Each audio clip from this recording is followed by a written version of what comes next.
Handling your own stress and anxiety, would you say that the voice inside your head is compassionate or not so much? A new book called The Mindful Day, Practical Ways to Find Focus, Calm, and Joy from Morning to Evening is helping readers tame their inner critic to lead a better life.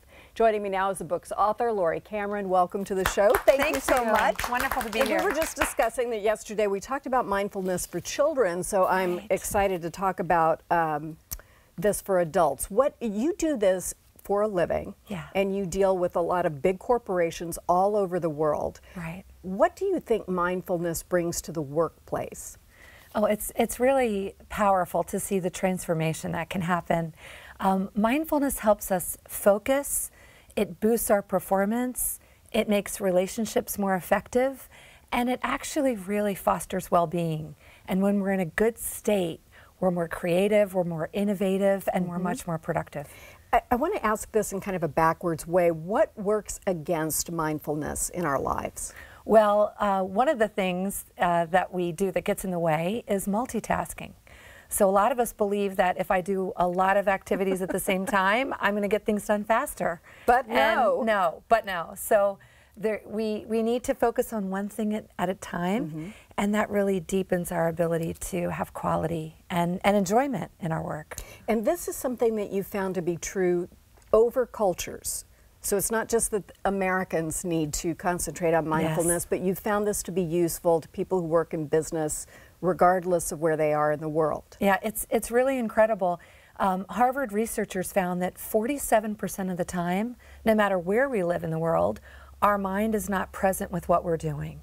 So that we've learned now, the science shows that we can deliberately engage in mindfulness and compassion practices that allow us to be here now, to focus on what we're doing, to listen differently, and to have real connection. And it doesn't matter, I work with high-tech companies in France, I've worked with Accenture in Brazil, I work all across the US. It doesn't matter where we come from, we share universal evolutionary biology, that we can cultivate skills and ways to offset that and bring us into the present. Right. What's interesting to me about this is that we all talk about mindfulness, and sometimes we don't know, I'll hear it and I'll think, I'm trying, what does that mean? What do I do exactly?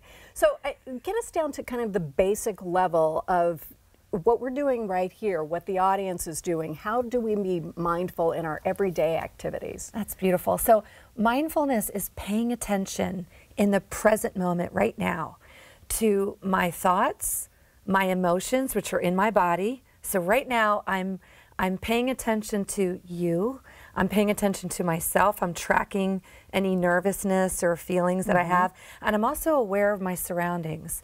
So I'm not replaying a conversation from this morning, I'm not worrying about the future, when is this going to air, who's going to watch it. I'm actually tuned right into the here and now.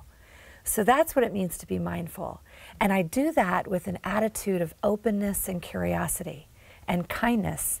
So kindness to myself, if that inner critic is saying, Laurie, why didn't you use that other phrase you wanted to say? Right. I hear that voice, I make friends with it, I let it go, and I talk to myself with kindness.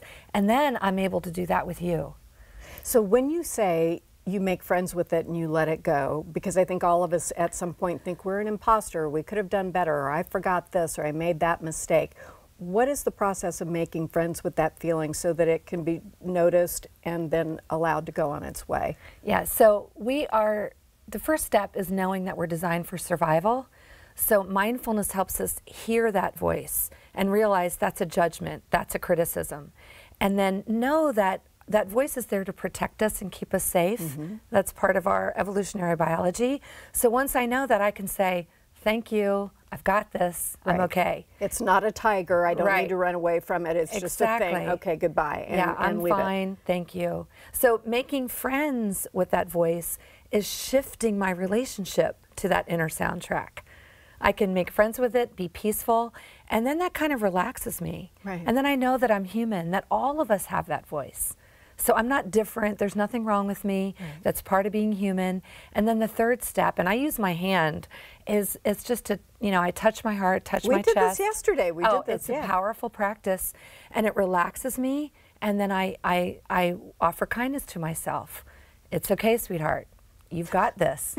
What do you need right now? Yeah, so you can be your own comforter at That's that right. moment. And I almost feel like this is necessary for civilization, because so much of our negative thought or energy kind of comes from that evolutionary noticing something that makes us feel fearful or bad, because that was a survival mechanism. But I don't need that at Starbucks. Nothing bad is going to happen to me. I'm just going to, you know, get my coffee, and whatever distracted me can be dismissed.